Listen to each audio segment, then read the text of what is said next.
Media से मदद मांगते हैं कि मेरी बच्ची को कहीं से भी सिर्फ खोज के उसको निकाल दिया जाए, क्योंकि उसके बिना मेरा घर भी सुना है और मेरा ज़िंदगी भी सुना है। मेरे पति के मरने के बाद में बहुत कष्ट से उसको हम पाले थे, पर बच्ची जब से नहीं है तब से हम लोग को बहुत परेशानी है कि आखिर बच्ची के साथ में क्या हो रहा होगा, किस हाल में है, क्या खा रही होगी, पी रही हो, रह रही हो, कुछ जानकारी नहीं।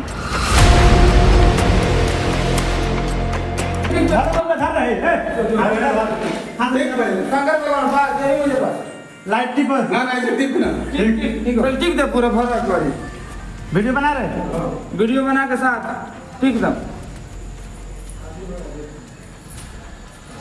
दिखा दो गीत गावा 5 में आप दो चार को बुलावा आदमी के मेरे हाथ का गीत गावा सब हाउ डाल एक हाउ बिलो चल रहे थे बढ़िया पूरे 5 बार ठीक है ना 5 बार 5 बार ठीक हो ना 5 बार होता है।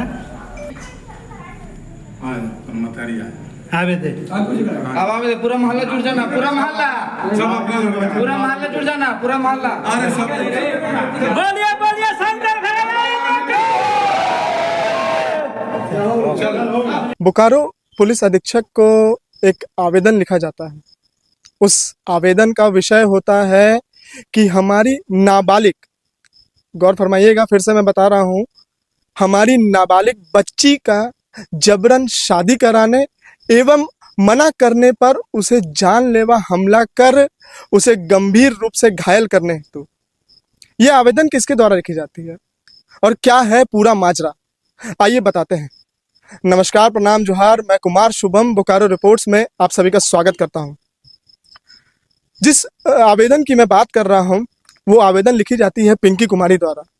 कौन है पिंकी कुमारी और क्या है पूरा माजरा, आइए मिलाते हैं आपको पिंकी कुमारी से और जानते हैं।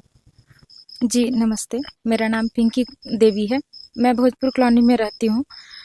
सर बात यह है कि हमारी नाबालिग बच्ची की जबरन शादी करा दी गई है सतेंद्र कुमार के द्वारा, जो सेक्टर 1B दबंग टाइप का आदमी है, उसी के द्वारा हमारी बच्ची का जबरन अगवा करके शादी करा दी गई है। कितनी उम्र थी आपके बच्चे की, कितनी उम्र है आपके बच्चे की? हमारी बच्ची का 16.5 साल ही मात्र उम्र है।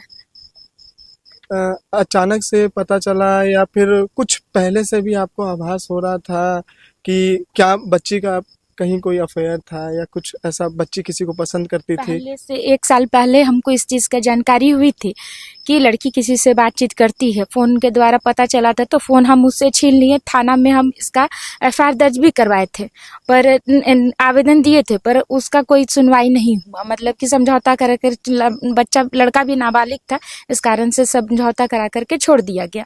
फिर उसके बाद से बच्ची के पास में फ़ोन नहीं था, तो हमको लगा कि मतलब समझाने के बाद में वो मन से निकाल दी होगी इस बात को, पर वो अंदर अंदर इस बात को रखी थी। हमको इस चीज़ का जानकारी नहीं था। पर 9 तारीख के रात में वो घर पर से बगल में राशन दुकान में गई सामान लेने के लिए, उसी क्रम में मेरी बच्ची को अगवा कर लिया गया। और मेरी बच्ची जब मतलब कि बहुत देर नहीं मिलने के बाद में हम लोग परेशान होने लगे कि कहाँ चली गई। इसी बीच में सतेंद्र यादव नामक व्यक्ति का फ़ोन आया कि बच्ची हमारे पास में है और उसका शादी हम लोग करा दिए हैं। फिर हम लोग पूछे कि कहाँ, अब बच्ची मेरी कहाँ है, तो बोले कि सेक्टर 1 में है। तो पता चला कि जब ऐसा फोन कॉल आया कि बताया जा रहा था कि आपकी बच्ची की शादी करा दी गई है, तो उस वक्त कैसा आभास हुआ आपको? मेरे पैर के तले से एकदम जमीन खिसक गया था, क्योंकि मतलब कि मेरे ऊपर मतलब ऐसा अचानक बिजली गिर गया था जिसका हम वर्णन भी नहीं कर सकते हैं। और हम लोग, मेरे पति और हम लोग घबराए हुए पहले तो थाना को फ़ोन किए कि ऐसे ऐसे बात हो गया है, और हम लोग भागते हुए किसी तरह वहाँ पहुँचे। पहुँचने के बाद में हम लोग को साजिश के तौर पे ये सारा चीज़ किया गया था। वहाँ षड्यंत्र कर करके हम लोग को बुलाया गया था सिर्फ मारने के लिए। मेरी बच्ची का शादी वहाँ हो चुका था, हम लोग के जाने के बाद में तो हम लोग पे जानलेवा हमला हो गया। मेरे और मेरे पति के साथ इतना बुरी तरीका से मारा गया जिसका हम वर्णन भी नहीं कर सकते हैं। हम लोग वहाँ जाने से पहले थाना को फ़ोन किए थे। क्या ये जो मारपीट की जो घटना घटी, तो क्या आपसे पहले कोई रंजिश है उस व्यक्ति की या कुछ ऐसा आप लोग में आपस कुछ? उस सतेंद्र यादव से मेरा कोई रंजिश नहीं है, मैं उसको जानती तक नहीं है कि कौन व्यक्ति है, नहीं है। हम फर्स्ट दिन उससे वहीं पे देखे थे, हम इससे पहले उनको कहीं नहीं देखे हैं।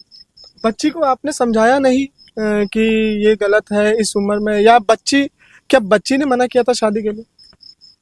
ये हम नहीं बता सकते हैं क्योंकि हम तो वहाँ पे थे ही नहीं। मेरे गैर हाजिरी पे शादी हुई थी, इसलिए इस चीज़ को हम नहीं बता सकते कि बच्ची ने मना किया कि नहीं किया। पर बच्ची बहुत डरी हुई थी। जिस दिन उसकी शादी हुई बच्ची बहुत डरी हुई थी। जबरदस्ती उसका शादी दिया गया था। वो वीडियो फुटेज में हम भी देख सकते हैं कि जो बच्ची की घबराहट वो चेहरे पे सामने आ रही थी। तो प्रशासन को आपने ये संपर्क किया, किस किस के पास आपने? पहले जैसे ही मेरे पास में फ़ोन आया था उससे पहले हम चास थाना को फ़ोन किए कि सर ऐसे ऐसे बात है, हमारी बच्ची के अगवा कर करके शादी करा दिया गया है सेक्टर 1 में धोबी मोहल्ला में। तो वो बोले कि ठीक है आप लोग चलिए, हम लोग भी वहाँ पहुँच रहे हैं। जैसे उनका जाने से पहले कुछ देर पहले ही हम लोग वहाँ पहुँच गए। हम लोग के पहुँचने मतलब साजिश के तहत वहाँ पे सारा षड्यंत्र करके हम लोग को बुलाया गया था। हम लोग जैसे ही गए मतलब कि 10-15 आदमी मिल करके इतना हम लोग को मारने लगे। मेरे पति पे तो चाकू से भी वार कर दिया गया, जिसके से उनका आंख के पास में यहाँ कट गया। बहुत गंभीर रूप से खून निकल रहा था। थाना फिर पहुंची तब मेरे बेटी को और वो लड़का को थाना लेकर के गया, हम लोग को भी लेकर के साथ में BSCT थाना गए। वहां से फिर इंजरी के लिए हम लोग को अस्पताल पहुंचाया गया। अभी बच्ची कहाँ है? सर ये हम नहीं बता सकते हैं कि अभी बच्ची कहाँ है, क्योंकि 12 तारीख को बच्ची कोर्ट के में 164 के बयान के बाद में घर आई थी, पर सर 13 तारीख से फिर वो लापता है। बच्ची फिर से अगवा हो चुकी है जी। 13 तारीख से जो उनकी शादी करवाई गई, जो षड्यंत्र में शामिल है, उनको इस बात से डर था कि बच्ची अपने घर जाएगी, घर में गार्जियन को बता देगी कि क्या घटना हुआ है। तो इस डर से उसको फिर से अगवा कर लिया गया और अभी तक उसका कोई पता नहीं चल पा रहा है कि वो आखिर है कहाँ। आपने इस बार फिर से प्रशासन से संपर्क किया होगा क्या अभी तक आपको? हम मतलब जिस दिन से ये घटना हुई है उस दिन से हम लगातार प्रशासन के पास में दौड़ रहे हैं। कभी चास थाना, कभी सिटी थाना, कभी SP साहब के पास में, कभी IG साहब के पास में, कभी DC मैडम के पास में। पर मतलब जहाँ भी अभी तक आवेदन दिए हैं, ये सब हमारे पास में आवेदन है ये, पर मेरा कोई सुनवाई इसमें अभी तक नहीं हुआ है। मेरे बच्ची का अभी तक में कोई पता नहीं चल पाया कि आखिर वो है कहाँ, वो जिंदा भी है कि नहीं है, कि मर गई, मतलब कुछ भी पता नहीं है। प्रशासन एवं सरकार से या हमारी देख रही जनता से क्या मदद की आप हम ये मीडिया से मदद मांगते हैं कि मेरी बच्ची को कहीं से भी सिर्फ खोज के उसको निकाल दिया जाए, क्योंकि उसके बिना मेरा घर भी सुना है और मेरा जिंदगी भी सुना है। उस बच्चे के लिए हम बहुत तड़प रहे हैं।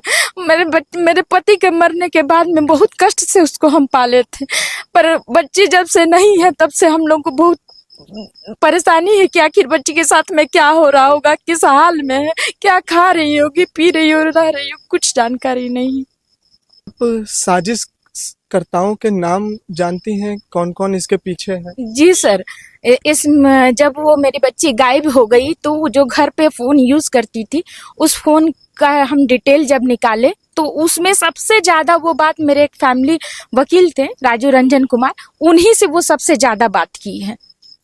और सत्येंद्र कुमार, राजीव रंजन कुमार, ये लोग सब कोई षड्यंत्र के तहत मिल करके इस घटना को अंजाम दिए।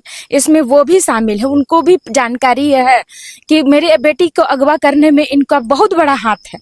ये बहुत पहले ही से साजिश, मतलब उससे लगातार बात करते थे, उसको बरगलाते थे, बहकाते थे। इस चीज का जानकारी अब हमको पता चला है, पहले से हमको इसकी कोई जानकारी नहीं थी। अभी आपने पिंकी देवी से पूरी व्याख्याओं को सुना और जाना। हम आज पिंकी देवी किस अवस्था से गुजर रही हैं हम ये सुन सकते हैं, समझ सकते हैं, लेकिन मैं दावा करता हूं कि कोई भी ये पीड़ा महसूस नहीं कर सकता। हम आज की तारीख में कई संगठनों द्वारा सुनते हैं कि बाल विवाह आज की तारीख में पूरी तरीके से समाप्त हो चुकी है, मगर हम भारत के विभिन्न क्षेत्रों से आज भी ऐसी व्याख्याओं को सुनते रहते हैं। आखिरकार कब तक इन समस्याओं पे सरकार प्रशासन रोकथाम लगा पाएगी, या कब हमारी पिंकी देवी की समस्या बोकारो प्रशासन या हमारे जिला के विधायक या सांसद महोदय इसे देख पाएंगे? जानने के लिए जुड़े रहे बोकारो रिपोर्ट्स के साथ। धन्यवाद।